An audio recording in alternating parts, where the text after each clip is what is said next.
Salut. Bon écoutez, c'est pas du tout la vidéo que j'avais pensé tourner aujourd'hui, mais il s'est passé quelque chose à mon travail, et du coup je voulais vous en parler, voir ce que vous en pensiez.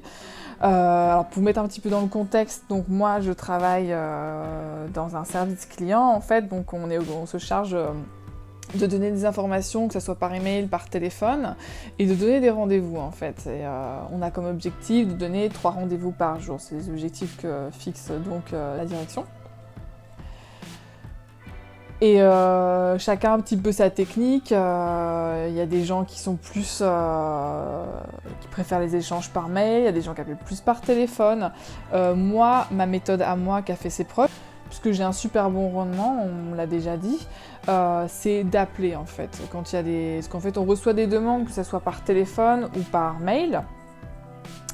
Puis aussi des leads qui arrivent par des formulaires de campagne, enfin bref. On reçoit des demandes essentiellement par mail et par téléphone. Donc par téléphone, tu réponds au téléphone, voilà, c'est simple. Et quand c'est par mail, moi c'est vrai que j'appelle systématiquement tout le monde quand j'ai assez de temps. Après, c'est vrai que les lundis, généralement, ils sont assez compliqués, il y a beaucoup d'accumulation de choses, donc la priorité, c'est quand même de répondre à tout le monde. Donc si je vois que je ne vais pas avoir le temps d'appeler tout le monde, je préfère répondre à tout le monde par mail plutôt qu'appeler une partie et laisser les autres, parce que du coup, les contacts se refroidissent, donc il faut essayer d'éviter ça. Mais quand j'ai le temps, ma technique à moi, qui fonctionne très bien, c'est que j'appelle tout le monde. Et j'appelle direct, quoi. Après, il y a aussi un autre truc que je fais qui est super important, à mon sens, c'est d'organiser ma boîte de réception par priorité, en fait. Donc je lis une première fois tous mes emails de manière très rapide, voilà, enfin un peu en diagonale, et je détermine ceux qui sont les plus urgents. Donc les plus urgents, il y a une hiérarchie pour ça. C'est d'abord les demandes de rendez-vous direct. Donc ça, tu décroches le téléphone direct. Je crois que ça, les autres aussi le font. Je suis pas sûre à 100%. Ensuite les demandes donc, de renseignements par rapport à un produit en particulier, quand tu vois que c'est aussi un pays en Europe, parce que du coup il va être plus enclin à acheter. En fait, c'est des marchés qui sont beaucoup plus mobiles, plutôt que l'Afrique. Par exemple, l'Afrique, généralement, ça convertit très peu. Donc je vais organiser ma boîte de réception comme ça, par un système de couleurs que je me suis créé. Je crois qu'il n'y a que moi qui fais ça d'ailleurs. Je ne sais pas comment est-ce que les autres ils s'organisent pour gérer leurs priorités. Il y a peut-être d'autres systèmes, je ne les connais pas. En tout cas, moi, le code couleur, ça fonctionne très très bien. Et donc après, je procède par priorité. Donc d'abord les rouges, ensuite les jaunes, etc. Et si jamais, je suis toujours attentive à ce qui rentre de nouveau dans ma boîte de réception. Donc si jamais, je regarde toutes les 5 minutes, ou je sais pas, et donc si jamais il y a une nouvelle demande de rendez-vous qui arrive, je vais lâcher tout ce que je fais et je vais directement appeler à cette personne-là. Donc je suis très bien organisée, je fonctionne par priorité et j'appelle tout le monde, quoi. J'ai pas peur du téléphone, quoi. J'aime bien, en plus, je trouve ça beaucoup plus facile par téléphone de tout expliquer. J'essaie toujours d'expliquer tout de A à Z. Et aussi, je propose toujours un rendez-vous. Ce que je fais, c'est que je demande si la personne veut que je lui donne les prochaines disponibilités, comme ça elle se rend compte un petit peu des délais pour avoir un premier rendez-vous. Et du coup, quand la personne a une date, souvent elle se laisse convaincre en fait. Après, il y a un processus, donc tout le monde n'est pas au même stade. Il y a des personnes qui s'étaient déjà renseignées auprès d'autres entreprises et qui du coup ont déjà des expériences, donc ils savent exactement ce qu'ils recherchent, donc ils vont être beaucoup plus faciles à convaincre.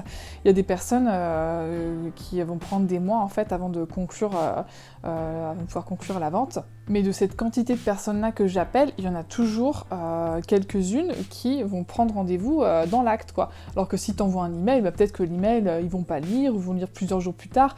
Peut-être que d'ici là, il y a une autre entreprise qui les aura contactés pour leur vendre le même produit. Donc du coup, c'est des contacts que tu perds. Donc voilà, ça c'est ma méthode, et elle a fait ses preuves, puisque j'ai des très bons chiffres par rapport à ça. Et donc, ce qui s'est passé, c'est qu'aujourd'hui, en fait, moi, j'étais pas du tout au courant de ça parce que mes collègues m'en avaient pas du tout parlé. Enfin, c'est vrai que si ils avaient déjà dit « Oh, j'ai pas donné beaucoup de rendez-vous, la semaine dernière, la directrice m'a dit quelque chose et tout », je savais que de temps en temps, la directrice disait quelque chose quand on n'avait pas beaucoup de rendez-vous, mais moi, personnellement, ça m'est Ça m'est encore jamais arrivé. Après, comme tout le monde, j'ai eu des mauvaises semaines, hein. Bien sûr, ça arrive à tout le monde. Donc il faut pas non plus... Moi, je trouve pas ça top, forcément, à la moindre petite baisse, être super réactif de la part de direction, je veux dire, parce que du coup, c'est vrai qu'on peut tous avoir une mauvaise semaine. Pas mauvaise parce que nous, on est de mauvaise humeur ou quoi que ce soit comme ça, mais parce que la qualité des contacts n'est pas assez bonne et parce que le hasard fait que des fois,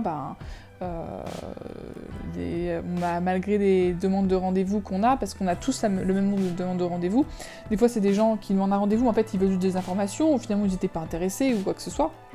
Donc ça peut nous arriver à tous, ça. Donc je pense qu'il faut plutôt voir les chiffres de manière globale, plutôt sur une période au moins un mois, quoi, voire une période plus longue pour voir si les chiffres sont bien... parce que on n'a pas toujours le même rendement d'une semaine à l'autre, quoi, ça c'est clair. Donc je savais que la directrice du coup faisait des commentaires des fois par rapport à ça, mais ce que je ne savais pas, c'est qu'elle compare constamment mes collègues à moi. En tout cas, c'est ce qu'ils m'ont dit aujourd'hui. Je suis tombée des nues. Apparemment, la directrice les fait venir dans son bureau ou leur envoie un message sur une application.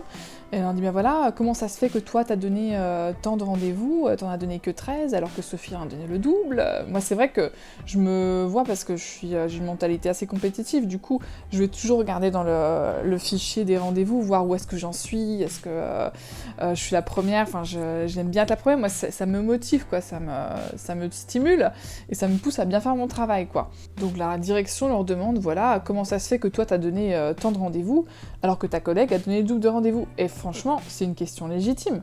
Pourquoi cette différence? Après, c'est vrai que ça peut dépendre de plusieurs facteurs, notamment les marchés. C'est pas les mêmes marchés, parce on parle chacun des langues différentes, on a des marchés différents, donc c'est pas forcément équiparable. Et puis après, ça peut être une question de contact aussi, la qualité des contacts. Des fois, le hasard fait qu'on n'a pas forcément des contacts de très bonne qualité, malgré le fait qu'ils sont classifiés comme de bonne qualité, mais des fois, il s'avère que non. Donc du coup, vu que je suis un petit peu la meilleure du département, la direction prend mon exemple, en fait, mais c'est pas forcément bien, parce que du coup, ça crée de la jalousie, ça crée de la tension, et en fait, aujourd'hui, ce qui s'est passé, c'est qu'on m'a reproché de donner trop de rendez-vous, quoi. Comme ça. Je m'attendais pas du tout à ça. J'ai une collègue qui m'a dit, voilà Sophie, tu sais c'est quoi le problème? C'est que tu donnes beaucoup de rendez-vous, tu donnes trop de rendez-vous, et du coup, nous les autres, on se fait pas bien voir, quoi, de la direction. Voilà, donc s'il te plaît, fais-moi bien ton travail, parce que franchement, nous on n'a pas envie de se casser le cul à travailler, quoi. Non mais, allô, quoi. Alors d'abord, j'étais sur le cul, hein. J'ai écouté ce qu'ils avaient à me dire, tu vois. Bon, c'était surtout cette collègue-là, mais il y en a une autre... Bref, et tu vois, ça tournait dans ma tête toute la matinée et tout, et du coup, il y a à un moment donné, il y a eu un autre truc qui a énervé une autre de mes collègues, et qui me l'a dit, et j'ai dit, waouh, attendez, là, il y a un problème, entre ce que vous m'avez dit ce matin et ce que vous me dites maintenant, là, je dois dire que je me sens un petit peu visée, je me sens un petit peu attaquée, quoi. Donc tout de suite, elles ont voulu minimiser. Non, c'est pas contre toi, faut pas le prendre personnellement. D'ailleurs, cette première collègue qui m'avait fait une réflexion, elle m'avait dit non, le prends pas mal, hein, je te dis juste ce que je pense juste que voilà, tu donnes beaucoup de rendez-vous, donc forcément ça met la pression à tout le monde. Mais ce qui me fait rire en fait, c'est qu'on me dise que le problème c'est moi, quoi. Alors que vous remettez pas en question, vous, dans votre travail, vous vous demandez pas mais qu'est-ce que je pourrais mieux faire? Comment ça se fait qu'elle donne tant de rendez-vous, cette fille? J'aimerais bien apprendre d'elle. À aucun moment on m'a dit ça, hein. Et c'est ça qui m'a choquée, en fait. Ils veulent pas essayer de s'améliorer, ils veulent que moi, je sois moins bonne, en fait.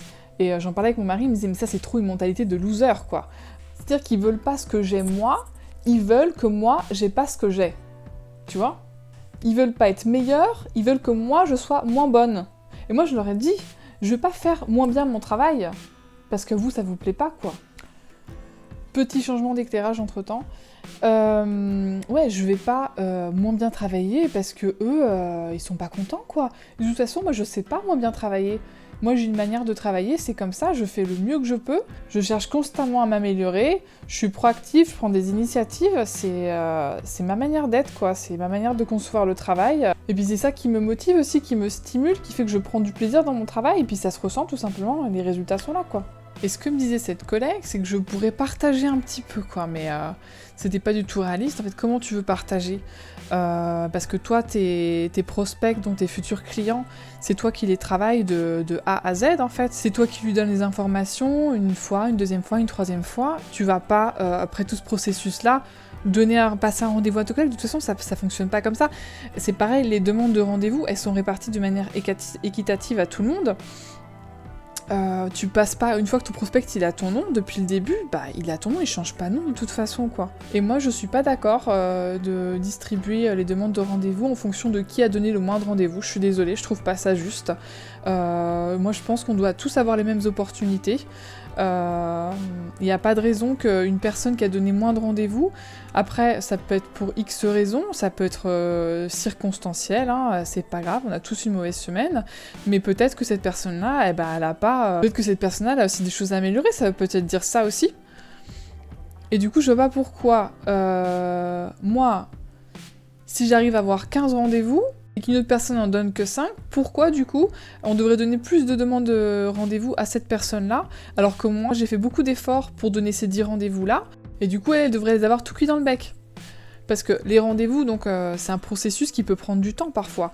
Et donc il y a des demandes de rendez-vous directes. Donc on a d'une part les mails qui nous arrivent, donc avec des demandes d'informations diverses et variées, et d'autre part les demandes de rendez-vous. Donc les mails sont distribués donc, dans ces deux catégories-là. Donc les demandes, on doit toujours avoir le même nombre de contacts et le même nombre de rendez-vous en fait. Et avant, c'est vrai que notre chef d'avant, elle nous distribuait en fonction de si on n'avait pas donné, si on avait donné moins de rendez-vous, elle nous en donnait plus.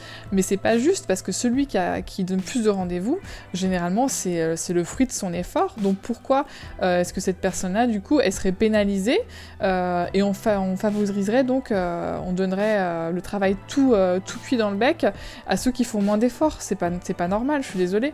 Du coup, c'est vachement démotivant, quoi, et je trouve pas ça équitatif. Moi, je pense qu'on doit avoir tous les mêmes opportunités, et après, on donne le meilleur de nous, quoi. Et le problème, du coup, c'est que mes collègues, ils aiment pas ma méthode. Après, la direction leur a pas clairement dit qu'il fallait travailler d'une certaine manière, j'ai l'impression, même s'ils veulent tendre à ça, ils veulent tendre un peu au call center quelque part, ils veulent tendre à ce qu'on fasse plus d'appels. Mais j'ai des collègues qui sont très réticents à ça, parce qu'ils disent notamment qu'ils n'ont pas signé pour ça, c'était pas dans leur contrat. Eux, ils ont signé pour un poste administratif, service client, et pas pour un côté commercial, en fait. Donc, de toute façon, ça, faut pas me viser moi, hein, je veux dire, c'est pas de ma faute, ça c'est la direction, c'est à eux de voir ça avec la direction, si le poste correspond pas à ce qu'ils avaient signé dans leur contrat, moi j'ai rien à voir là-dedans. Les gens, c'est vrai qu'ils sont moins à l'aise avec le téléphone, qui aiment moins passer des appels, bah du coup, ça se voit aussi dans les résultats. Si tu veux pas faire ce qui est nécessaire pour avoir des rendez-vous, ben dans ce cas-là, pourquoi tu viens te plaindre parce que t'as passé suffisamment de rendez-vous et que moi j'en ai plus parce que je fais plus d'efforts justement d'appeler par téléphone. Justement, quand il y a une personne ou plusieurs éléments qui ont un bon rendement, bah, ça doit tirer le reste de l'équipe vers le haut, quoi. Et cette collègue-là, en fait, elle me reprochait de, quelque part, pas être une bonne collègue, quoi. Pas avoir l'esprit d'équipe, à vouloir partager avec les autres, comme si je voulais tout garder pour moi, voilà. Alors que c'est pas du tout le cas. Et ça, j'aurais eu envie de le dire, mais ça m'est venu qu'après coup.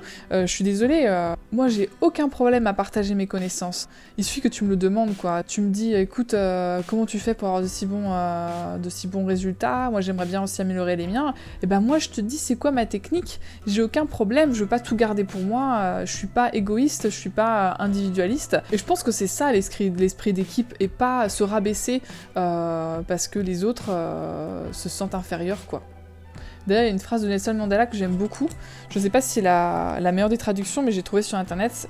C'est « En faisant scintiller notre lumière, nous offrons aux autres la possibilité d'en faire autant ». Bah oui, bah écoutez, si je brille, je vais pas m'éteindre juste parce que vous voulez rester dans l'ombre, quoi. Moi, c'est vrai que c'est dans mon caractère, je suis assez compétitive.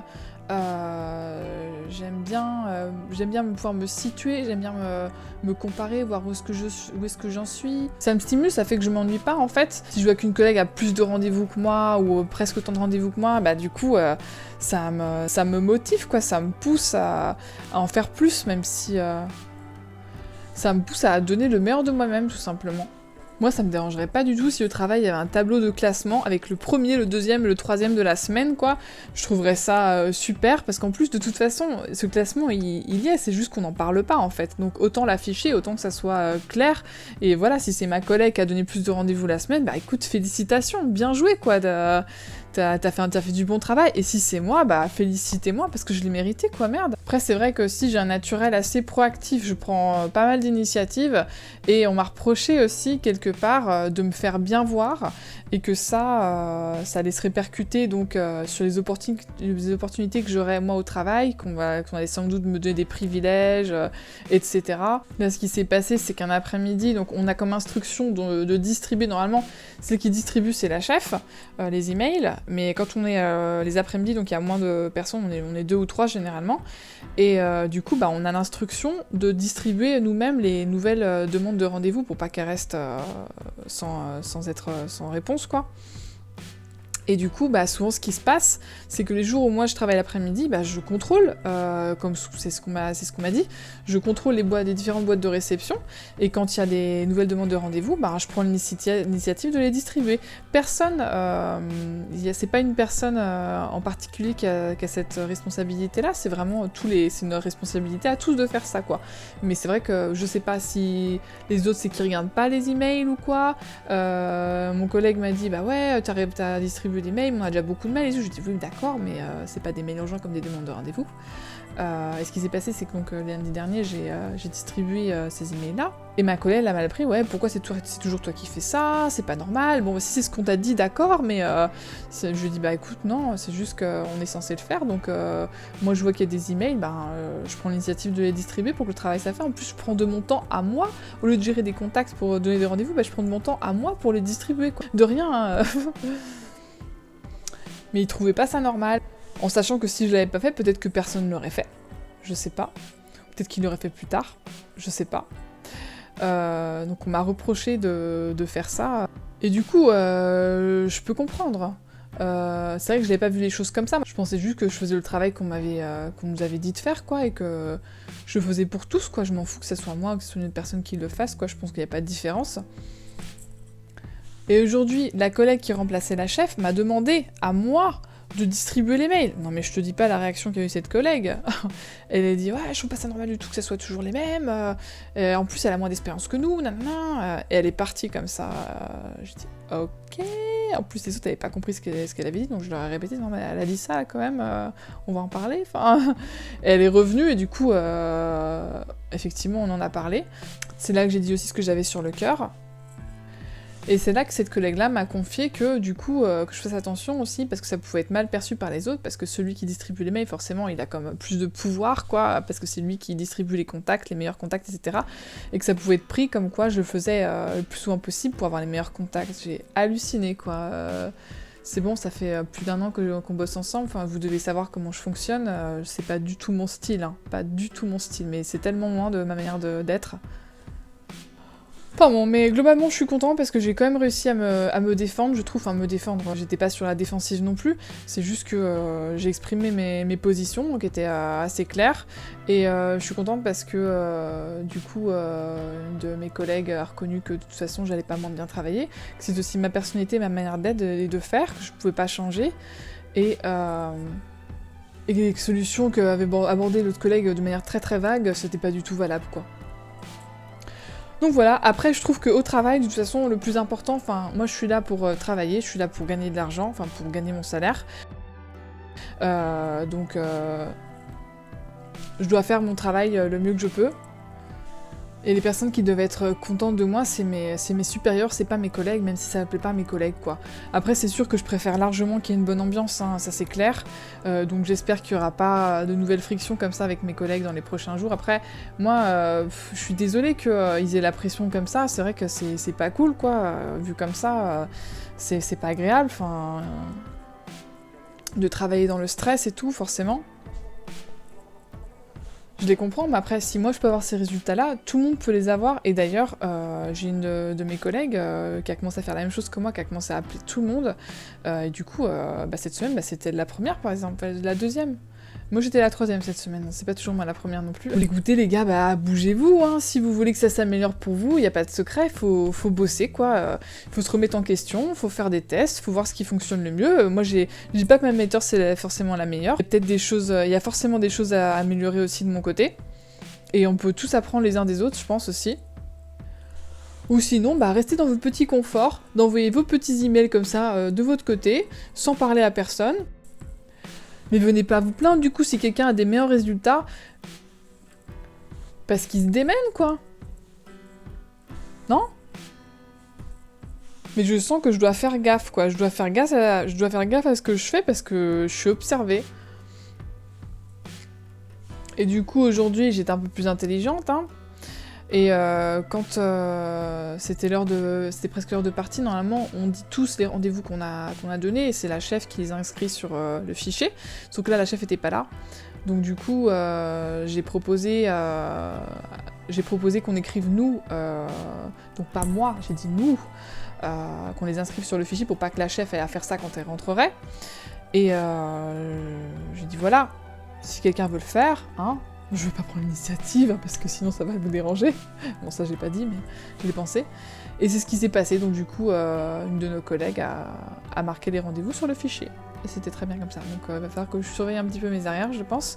Et que je sois plus en mentalité de groupe, prendre peut-être moins d'initiatives perso, du coup, qui peuvent être mal perçues. Et voilà, après, il n'y a pas de grand-chose d'autre à faire. Hein. Moi, je continue à faire mon travail. Et c'est dommage, je trouve, ces mauvais sentiments d'envie, de jalousie, alors qu'on pourrait tous apprendre les uns des autres, quoi, et fonctionner plus en harmonie. Mais après, je comprends, hein, c'est humain, c'est vrai que moi aussi, ça m'arrive de me sentir comme ça par rapport à des personnes qui ont du succès. Je pense que c'est humain, finalement. Et d'une manière générale, je trouve que la réussite, c'est mal vu, quoi. C'est mal vu d'avoir un bon poste, d'avoir un bon salaire. Je dis pas que c'est mon cas, hein. Je sais pas si c'est un truc de culturel ou quoi, parce que par exemple aux États-Unis, j'ai pas l'impression que ça soit comme ça, quoi. C'est plus dans l'American Way of Life, il y a plus cette mentalité-là d'entrepreneuriat, et comme quoi tu peux partir de rien et finalement bâtir un empire, quoi. Et ici, je sais pas si c'est l'Europe en général ou quoi, mais il y a ce culte, je trouve, de la médiocrité, de vouloir... je sais pas comment on dit en français, en espagnol on dit igualar a la baja. C'est-à-dire que tout soit au même niveau, mais à la baisse, quoi.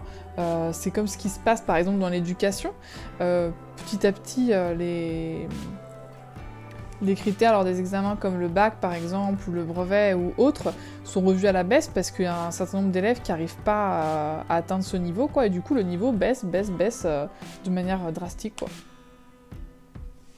Ou c'est comme le fait de supprimer les notes aussi pour pas que certains élèves se sentent mal parce qu'ils ont mauvaise note, du coup on fait plus de notes, quand on se compare plus. Alors que moi je trouve que c'est un élément stimulant. Mais c'est vrai que ça peut être démotivant aussi, je reconnais, parce que du coup, le fait d'avoir des mauvaises notes ou d'avoir un mauvais rendement, du coup ça démotive aussi. Et c'est là que je pense que ça dépend du message qu'on donne en fait, si c'est un message plutôt... pour récriminer quelque chose, ou si plutôt un message d'encouragement, qu'est-ce que tu pourrais faire, peut-être essayer d'avoir un message plus positif, je sais pas, et des instructions aussi peut-être plus claires sur la manière de travailler, et dire carrément, voilà, il faut travailler, c'est telle méthode qui a donné ses preuves, faut fonctionner de telle et telle manière, et pas autrement, quoi. Au lieu de laisser ça comme une interrogation ouverte en disant, voilà, telle personne est meilleure que toi, qu'est-ce qu'elle fait de plus, ou qu'est-ce que tu fais de moins bien qu'elle, quoi, qu'est-ce qu'on peut savoir, enfin... Ça, je trouve que c'est la direction de tirer ses conclusions, quoi, de faire son enquête et tirer ses conclusions sur la manière de travailler. Après, c'est vrai que je suis quand même assez contente que mes collègues m'en aient parlé, parce que sinon, ça restait dans les non-dits, quoi. Je sais pas si du coup, ils se retrouvaient à en parler derrière mon dos, j'en sais rien du tout. Au moins que ça soit sorti à la surface, que c'est quelque chose qui était là, tacitement. Après voilà, j'ai pas envie de me sentir prise pour cible, donc je voudrais pas me retrouver dans la situation où de nouveau ils pointent le doigt sur moi en me reprochant des choses.